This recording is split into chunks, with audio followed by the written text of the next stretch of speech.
Olá, bem-vindos a mais um episódio do podcast Reumato Minas, o podcast da Sociedade Mineira de Reumatologia.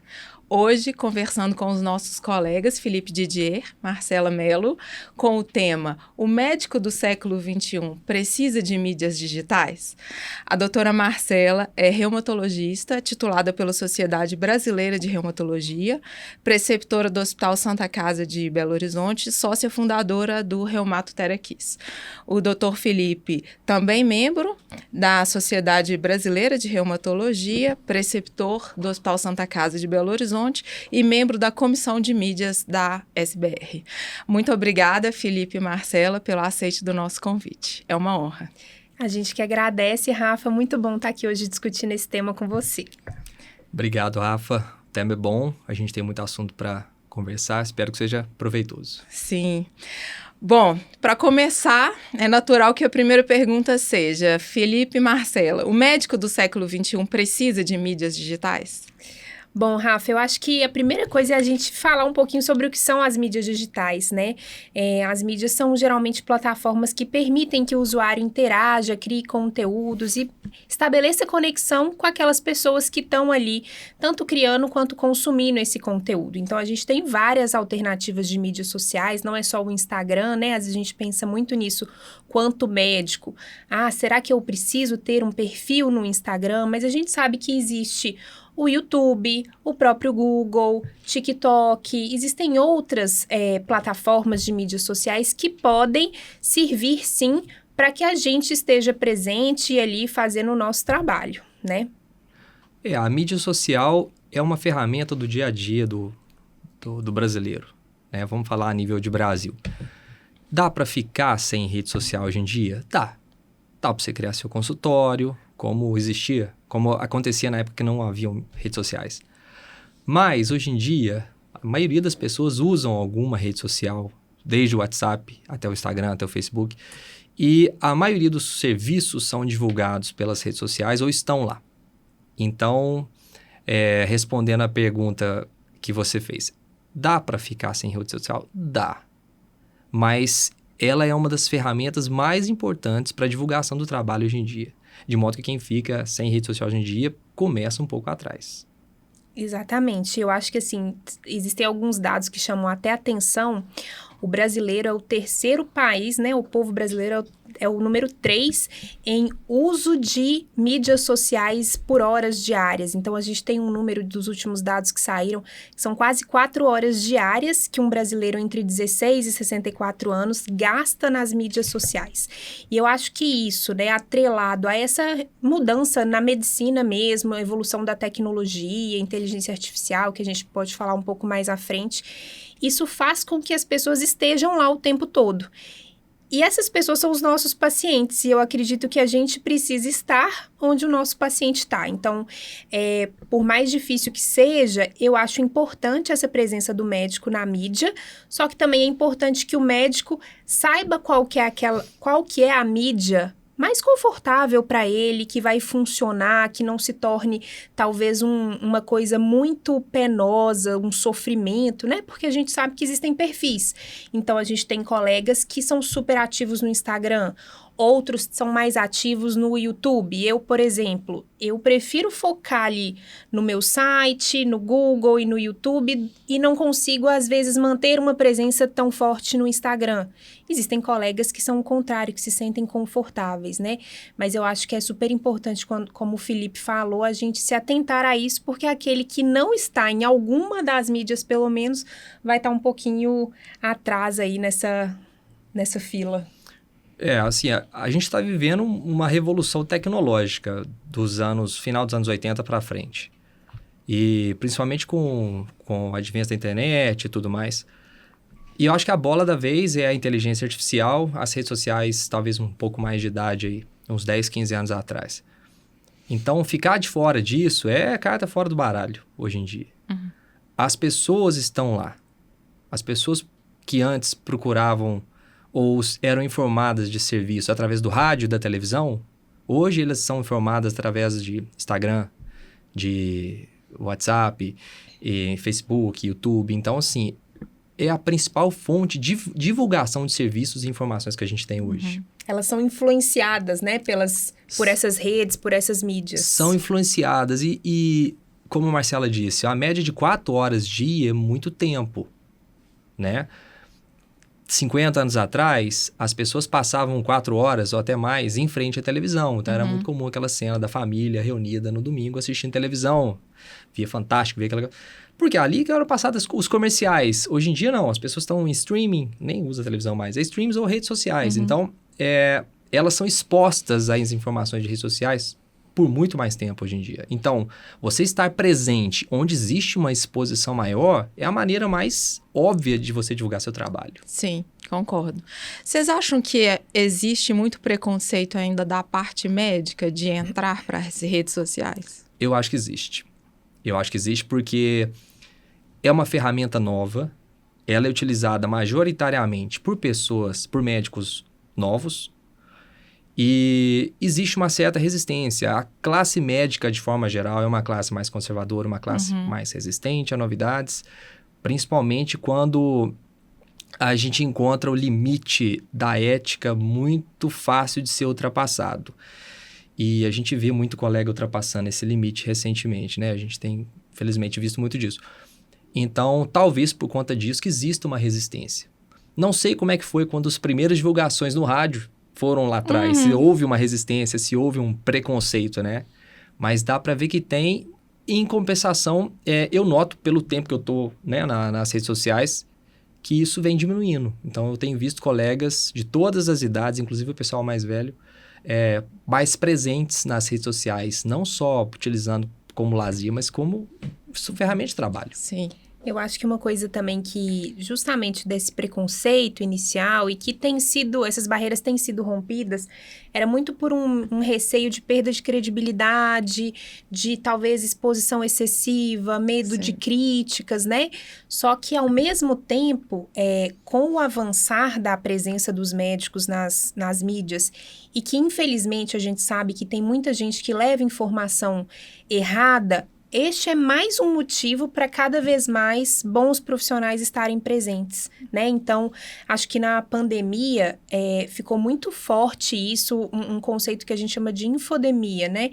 Que é esse excesso de informação errada, fake news e etc. E isso continuou ao longo do tempo, né? A gente vê muito isso na nossa área, isso está muito presente, protocolos, tratamentos milagrosos, enfim.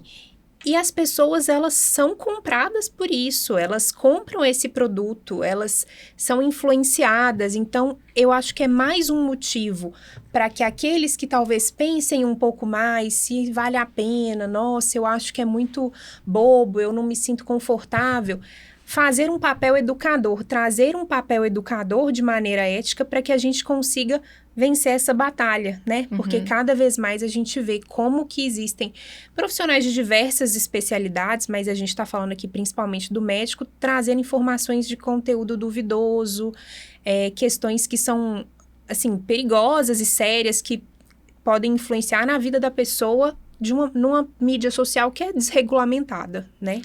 E, na opinião de vocês, como o médico pode compartilhar essas informações nas mídias digitais de forma ética, transmitindo credibilidade? Cada profissional tem a sua maneira de comunicar. Isso vai ser baseado em como a pessoa como a pessoa deseja se portar nas redes sociais e com qual público que ela está conversando. E a ética é a mesma para todo mundo. Então, respeitar, acho que é uma regra que a gente tem em comum. Agora, como se portar, eu acho que varia de acordo, principalmente com que tipo de mensagem que você quer passar. E isso, obviamente, envolve com que público você fala. Vou dar um exemplo. Existe o médico que tem sua principal clientela, o seu principal foco de atenção, talvez o pessoal que não vive na capital, o pessoal mais do interior, onde o acesso ao especialista é mais difícil, acesso às informações relativas à especialidade, a reumato, por exemplo, seja mais difícil. Então, ele vai ter que falar de uma maneira mais fácil, uma maneira bem menos técnica, de modo que aquelas pessoas sejam atingidas pelaquela informação e compreendam aquela informação. Há outros profissionais, em compensação, que vão preferir falar com o pessoal já de uma classe talvez mais alta, que moram na capital, empreendedores e tudo mais. Então, eles já podem falar de uma forma um pouco mais técnica. Como é que eu vou explicar assim? É como se você tivesse que transitar um pouquinho ali entre os seus públicos e a partir do que você está desejando, né, da mensagem que você está desejando passar, é uma conexão. Você vai ver qual conexão você vai estabelecer. Você vai criar uma conexão com o público que você deseja. Então, não adianta uma pessoa chegar lá extremamente bem vestida, com terno e gravata e falar técnico e termos técnicos. Ele não vai fazer uma conexão com a Dona Maria lá do interior, que mal sabe o que é reumatologia. Entende? Então, a maneira de se portar vai depender muito disso. Como a pessoa com quem ela conversa. Né? Isso, e aí eu acho que assim, durante toda essa escolha que vai desde qual mídia que você vai buscar talvez se aventurar e começar a fazer o seu trabalho...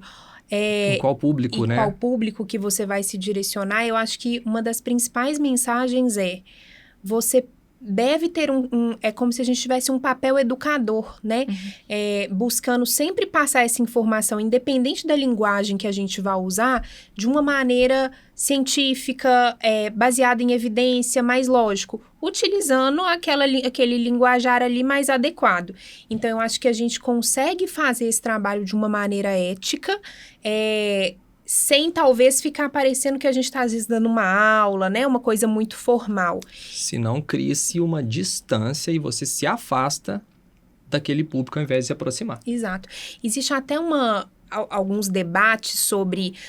vamos supor, o médico está nas mídias. Eu devo misturar a minha vida pessoal com a minha vida profissional? Qual que é a opinião? Existe um consenso? Existe um certo ou errado, né? Certo ou errado não existe, mas o que a gente tem visto cada vez mais é que as pessoas, e no caso os pacientes, eles se conectam com pessoas. Eles não vão se conectar com um texto ali que você está falando. Então, obviamente... guardadas as devidas proporções, sem excessos, ele gosta de ver também os seus hobbies, se você gosta de animais, se você pratica um esporte. Então, as pessoas são curiosas quanto à vida do médico. Ela quer ver se ele tem uma capacidade técnica, mas ela quer ver se ela vai se conectar, se é uma pessoa simpática. Então, existe também essa linha que pode ser tênue, né? E que muitas vezes é uma dúvida para quem vai se aventurar nesse mundo. E não quer dizer que é antiético você talvez ter um perfil ali que misture as duas coisas. Eu acho que é isso, assim, a gente tem que estar sempre passando aquela informação de uma maneira correta. E a gente tem também, né, Felipe, as diretrizes do CFM, todos os documentos que inclusive teve uma atualização agora em 2023, um manual de boas condutas que foi publicado até para nos auxiliar quanto a isso, o que é possível e o que não é possível de ser feito. É uma atualização que já vinha sendo cobrada há muito tempo, porque o médico na rede social estava avançando demais e precisava de uma regulamentação e o CFM estava muito quieto a respeito disso. Aí, em 2023, no meio do ano, eles lançaram que afrouxaram muitas amarras que a gente ainda tinha. Uma delas é a questão do antes e depois, que antes era algo proibido e agora ele é permitido, né? Com as devidas ressalvas. Com as devidas ressalvas. Por exemplo, tem que ser... aquela divulgação tem que ter um fim educativo, tem que ter autorização do paciente, tem que ser identificado... procedimento e tal, enfim, não pode ser simplesmente, olha, tratei a fulana, ela estava assim, agora ela melhorou, me procurem, tipo uma divulgação, né? Sim. E teve muitas atualizações necessárias que a gente precisava, principalmente quanto ao marketing, né? Porque a gente não tinha... As regras anteriores eram muito antigas e... Vocês acham que a gente chegou num ponto ideal? Vocês identificam ainda ajustes que precisam ser feitos em relação a essas normas? Eu acho que, assim, as pessoas ainda entram nas mídias sem ter conhecimento dessas normas, né? Então, A gente não precisa ir muito longe. Se você abrir ali o seu Instagram ou qualquer outra mídia social, a gente vai ver colegas que estão ultrapassando essas normas, né? Então, eu acho que já foi um grande avanço, assim, essa regulamentação, tanto de publicação, quanto de o que é permitido ao médico fazer, o que é vedado. Então, por exemplo, você pode, além de criar um conteúdo educativo, você pode divulgar o seu endereço de trabalho, o seu telefone de trabalho, mas você não pode divulgar promoções, fazer vendas de produtos, essas coisas nas mídias sociais, gerar uma autopromoção, né? Só que a gente vê isso acontecendo. Então, eu acho que nós estamos muito à frente do que já estivemos num passado próximo, mas ainda é muito necessária uma regulamentação mais de perto. Então, uma fiscalização, na verdade, né? Existe a regulamentação, a regra, mas não existe uma fiscalização. Sim. E eu acho que as próprias sociedades, inclusive a sociedade mineira, atua nisso muitas vezes com a gente, né? A gente às vezes leva uma queixa de algum profissional e etc. para a gente ver o que o CFM, o CRM podem fazer em relação a isso para tentar restringir um pouco mais, né? Essa atuação de maneira errada que algumas pessoas têm. E em relação à formação médica, vocês identificam que atualmente as faculdades têm se preocupado com isso? Rafa, menos do que deveriam, sabe? Parece que começou-se a falar de mídia ética em rede social nas disciplinas de ética, né? Nas faculdades agora. Mas isso, na minha opinião, está muito aquém do que deveria, porque o bom profissional, o profissional ético, ele já seguia as regras e ele está continuando seguindo as regras mesmo com essa atualização. Quem não seguia antes e pouco fez diferença, essa publicação de 2023 do CFM quanto à publicidade médica, era o mau profissional, o antiético. E ele continua fazendo o que bem entender. Então, como a Marcela falou, pra gente que é um profissional ético, que anda na linha, a gente tá continuando seguindo a regra, tá tudo certo. O mau profissional não fez diferença nenhuma, ele continua agindo fora. Então, se a gente pensar que na faculdade é onde vai ser formada a base ética, a base profissional desse futuro colega, eu acho que ainda está muito aquém, acho que tem muita coisa para melhorar ainda. E uma coisa que eu acho que, assim, até mais difícil de lidar do que isso, eu acho que a gente ainda está atrás, pior ainda, porque a gente tem visto um crescimento exponencial do número de faculdades no país, né? São mais de 370 que existem atualmente, são números maiores, assim, de escolas absolutas do que Estados Unidos, China, quando a gente vai ver em relação à população. E a gente tem visto cada vez mais formações de qualidade inferior, né? Então, eu acho que, obviamente, as escolas mais tradicionais, que talvez já estejam aí no caminho há mais tempo, tenham começado a falar sobre isso, mas eu ainda enxergo tantos problemas anteriores que eu acho que para isso fazer parte do ensino na faculdade, talvez demore um pouco mais, porque a gente não está conseguindo nem formar bem, muitas vezes, o aluno, né? Que precisa de básico, né? Mas eu até comentei com o Felipe, antes da gente começar aqui, que eu conversei com uma amiga que está na faculdade de medicina, e aí ela falou, assim, sempre houve a disciplina de ética na faculdade, e aí ela teve uma única aula sobre ética nas mídias sociais, que ela, inclusive, achou super legal, mas foi uma aula pontual. Eu acho que talvez alguns congressos acadêmicos já venham trazendo esse tema também. Da mesma forma que as outras sociedades já de médicos e de especialistas têm falado cada vez mais sobre isso, né? A gente teve a oportunidade, o ano passado, de um evento da SBR que foi voltado para o residente que estava terminando a residência, né? Prestes a prestar a prova de título, que foi um evento voltado só para isso.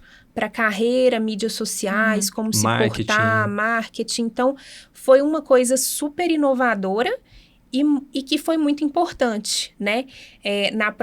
Nos próprios cursos que a SMR promove também pré-prova de título, a gente já tem trazido também temas sobre carreira, enfim, o que você pode fazer depois que terminar a residência.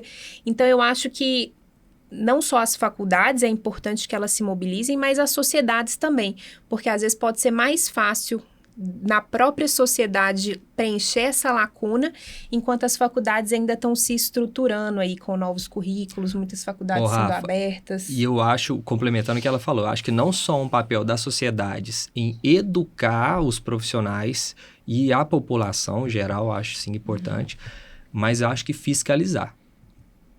Eu acho que precisa de um papel de fiscalização e sim de punição para aqueles profissionais que infringem gravemente as regras. Porque, e que, infelizmente, a gente ainda vê muito, cada vez mais, porque eles trabalham com... Eles têm uma comunicação muito boa. São ótimos vendedores, Ótimos vendedores, persuasivos. Eles trabalham com um público extremamente vulnerável.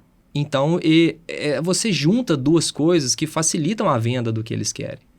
E ganha muito dinheiro. Paga-se muito dinheiro, rola muito dinheiro. Então, assim, o profissional, ele pode se dedicar, se esforçar, estudar para seguir todas as regras e andar pelo caminho pedregoso, ou ele pode simplesmente pegar não estudar nada daquilo e seguir um guru da internet lá que ensina a mentoria de como conquistar paciente e vender high ticket, né? Como tá na moda agora. E pronto, ele vai ganhar muito mais dinheiro sem esforço nenhum. Exatamente. E quem que tá atuando para fiscalizar? Quem que tá atuando para barrar esse tipo de profissional? Eu não vejo. E geralmente esses profissionais aí já esbarram em mais uma das regulamentações do CFM, né? Eles não são especialistas. Eles se dizem especialistas, o que é uma coisa que é proibida, né, pelo CFM. Eles se dizem especialistas, vendem a sua especialidade para o paciente e vendem milhões de produtos, né? Então, uma coisa... É um trabalho de formiguinha também que a gente vai fazendo no nosso próprio consultório. Então, eu ensino o paciente a pesquisar para ver se o médico, de fato, é especialista. A gente acaba falando, olha, se você tá vendo alguém vendendo na internet um tratamento que só ele vende, que só ele é o responsável pela cura... É melhor você tomar cuidado, enfim. A gente vai tentando fazer ele de uma maneira gentil. A gente usa nossas redes para isso também. Sim. Voltando, o papel educativo do nosso papel de médico nas redes. Só que, como ela disse, é um trabalho de formiguinha. O Felipe falando, é a Marcela falando. A gente precisa de órgãos grandes atuando e tomando essa frente. A gente não tem força para barrar, né, essa multidão de... E na nossa especialidade, como são doenças crônicas, geram sofrimento, os pacientes geralmente muito podem vulneráveis. Tá desesperados. E aí chega uma pessoa que vai vender um milagre para ela, ela vai acreditar, né? Então, as mídias podem ser usadas para isso também, não só para captar o seu cliente final para o seu paciente, né, para o seu consultório, porque um dos principais usos das mídias hoje em dia é para isso. Você quer captar a sua clientela, fidelizar os seus pacientes, mostrar autoridade, que você realmente domina o assunto e você vai ter o seu ganha-pão, mas a gente precisa também utilizá-las como uma rede educativa, até para combater essas coisas erradas, né? Concordo. E talvez esse seja até um dos maiores apelos para os profissionais sérios irem para as mídias digitais. Aqueles que ainda não... Né? Porque o profissional sério que se recolhe, que se restringe, ele abre espaço para as pessoas... Exatamente. O palco tá lá. Exato. Os primeiros a subirem no palco, e talvez isso tenha sido parte do que virou um preconceito com rede social, eram os médicos que faziam dancinha, sabe? Exatamente. Os primeiros a subir nesse palco, onde estavam os holofotes, eram os médicos que faziam dancinha, ou aqueles que tinham uma lábia boa e são os blogueiros famosos aí. Depois que o profissional correto chegou, o palco tá lá, todo mundo pode subir e divulgar a sua informação. A gente vai deixar que esse pessoal fica lá em cima, falar o que quer, e a gente vai ficar na sombra? Não, eu acho que todo bom profissional, o profissional que estuda, que segue a ética, ele tem que subir lá também. E se a gente não sobe, essa informação não aparece. Porque o leigo, ele vai estar onde? Vai vendo quem está em cima do palco, não quem está fora dele. Exatamente. Como é que vocês enxergam o futuro? Eu acho que, assim... É muita evolução, né? Assim, a informação hoje em dia, ela duplica em, nem sei, horas. Antigamente, você precisava de meses, anos para conseguir acumular aquele tanto de informação. Junto disso, vem as mídias sociais cada vez mais fortes, vem a inteligência artificial. Então, eu acho que, assim, a gente tem que estudar, aprender e se aliar. para que a gente utilize essas ferramentas de uma forma correta, em nosso favor, né? E de um jeito que a gente vai estar levando informações de qualidade. Então, muita gente fica assim, o futuro, inteligência artificial vai substituir o médico, o paciente vai se autotratar, ele vai jogar lá no chat GPT e vai descobrir tudo sozinho. A gente tem que se aliar a ele, né? Eu acho que o chat GPT não vai substituir a gente. Na verdade, a gente tem que aprender cada vez mais como utilizá-lo em nosso favor. Então, treinar a plataforma, a ferramenta, né, para que ela dê para a gente, às vezes, respostas mais fidedignas, nos ajude com estudos, com análise de dados, enfim. Mas a palavra final vai ser do médico, né? Então, eu acho que os bons médicos vão continuar tendo espaço. Se você apelar para um caminho meio obscuro, talvez você possa ser engolido, né? E eu acho que é isso, assim, os próprios pacientes estão nas mídias e estão na inteligência artificial. Tem paciente que chega no consultório e fala assim, eu fui num médico que eu tenho certeza que ele não sabia o que eu tinha e jogou no chat GPT. Olha o que os pacientes já trazem pra gente, né? Ou então, eu pesquisei e pode ser isso, isso e isso. A gente tem que estar preparado para responder o paciente, né? Tirar a dúvida, enfim. E a gente sabe que a ferramenta, ela não dá a resposta sempre absolutamente correta, né? Então, eu acho que é uma realidade, não tem como fugir de tudo isso que está cercando o meio médico. E a gente tem que se fortalecer e ir treinando tanto a gente quanto essas ferramentas para que a gente as utilize de uma maneira adequada. Acho que estar presente. Hoje, as mídias sociais, né, são as principais fontes de veiculação de informação. O que era TV e rádio décadas passadas. Até quando que isso vai? Não sei, né? Enquanto houver mídias sociais, enquanto for o meio de comunicação mais utilizado pela maioria das pessoas, eu acho que a gente, como ela disse, é importante estarmos lá e estarmos presentes, fortalecidos e como a sociedade lá. Se isso aí for para outro caminho, é importante que a gente também tome consciência de que a coisa está caminhando e a gente siga esse fluxo. A inteligência artificial é algo que vai fazer parte do nosso dia a dia. Já faz, né? Mas vai fazer cada vez mais, é Sim. inevitável. Não vai substituir o médico. Vocês sabem muito bem que o paciente não busca só diagnóstico. Ele busca acolhimento e isso IA não faz. E arrisco dizer que não vai fazer. Mas estar presente eu acho importante. E como sociedade, eu não acho que tem que continuar fazendo papel individual cada um. Eu acho que a gente tem que estar unido, falando a mesma língua, para poder assumir a dianteira numa tendência.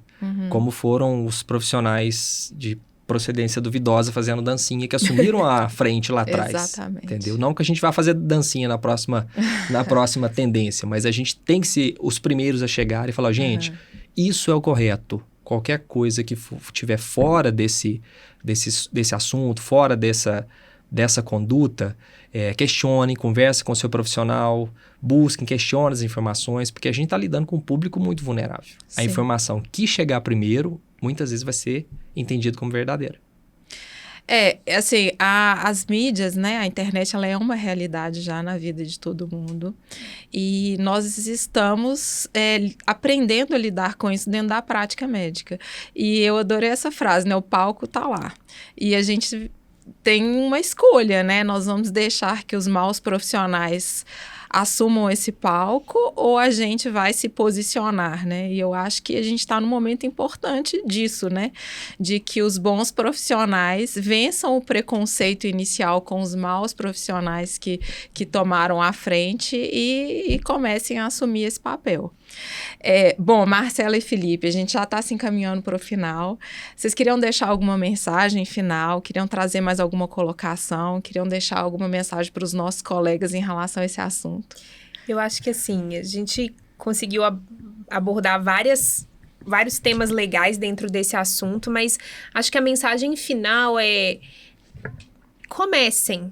Não precisa começar com uma coisa diária, mas assim, vamos tentar estar mais presentes, independente de qual seja a mídia, tentar vencer um pouquinho esse preconceito para aqueles que ainda não estão, mas ao mesmo tempo a gente não precisa, porque eu acho que às vezes o medo também de muitos colegas que vão iniciar nas mídias é o quanto aquilo ali vai te desgastar, te consumir no seu dia a dia, a cobrança, nossa, o colega fica várias horas por dia e eu não fico. Você não precisa ter esse sofrimento. Eu já passei por esse sofrimento.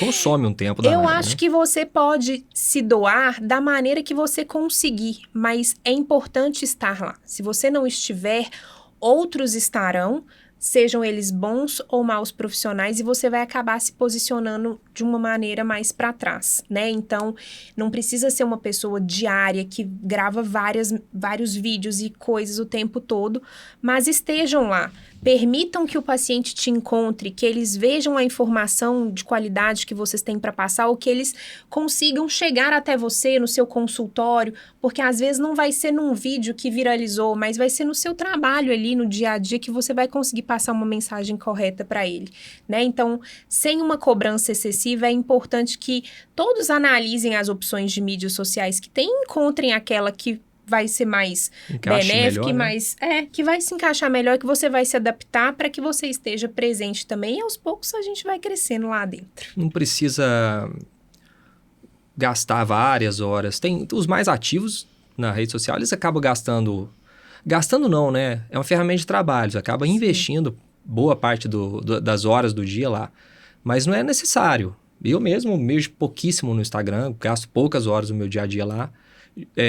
Tenho amigos que gastam muito mais e eles, obviamente, eles têm um retorno melhor disso.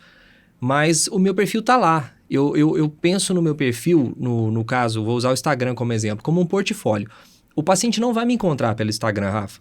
Ele vai me encontrar porque um colega indicou, porque eu atendi um paciente, o paciente indicou, eu fui no médico, gostei. É Achou mesmo seu site, enfim. como ele chama, ou me achou meu site no Google, e o paciente fica curioso, é mesmo? Deixa eu ver mais sobre esse médico. E ele vai procurar onde? É aquela conexão. Ele vai procurar no Instagram.